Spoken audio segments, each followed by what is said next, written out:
I am the General Secretary of Concacaf. Concacaf is one of FIFA's 6 continental regional bodies. We govern football in North America, Central America, and the Caribbean. So we announced a strategic partnership with PIF last year, and it's been a fantastic partnership because through that investment and that partnership, we've been able to develop more competitions and more development activities for our member associations and our region. A couple examples to that are now we're playing youth competitions, U17s, on an annual basis. And through that investment, we're able to put on that competition. We've also expanded our women's, we call it a women's competitions ecosystem. So creating more opportunities for all federations to play more consistently. So we have a Women's Nations League. We're now doing a Women's Gold Cup every 4 years. And we launched our first ever Women's Club competition. Its first edition started last year. We're now into second edition. And that's all been made possible through the partnership with PIF.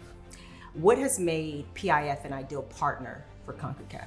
Well, from the beginning, PIF told us that how can they help us develop the sport? How can they help us have an impact in our communities?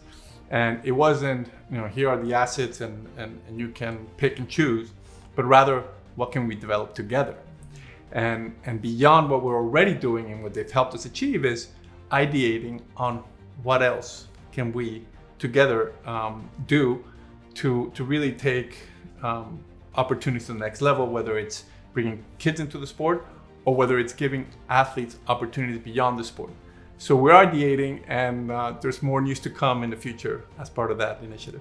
We talk so much in sport about, elite athletes, but it's not just about the elite members, elite athletes. It's about developing the sport at every level. When you look at partnerships like the one with PIF, how do you ensure that it can help both the largest and smallest members of Concacaf? That's a great question. And being an elite athlete yourself, you know what governing bodies can and should be doing in order to provide opportunities. So we think it's about access. And that's one of our pillars of our strategy across everything we do. And that's creating the right grassroots programs at the local level, right? Bringing kids into the sport and making them a fan of the sport and make them realize that they can participate in it and that they can achieve what they see our stars achieving. So creating athletes and strong superstars from their specific countries is important. So how do we help our federations do that? But again, it just goes back to access, and that's the grassroots activity that we do. That's the youth competitions that we put together, and how we are helping our federations make sure that they're pulling the right or creating the right opportunities for kids to compete in our regional competitions.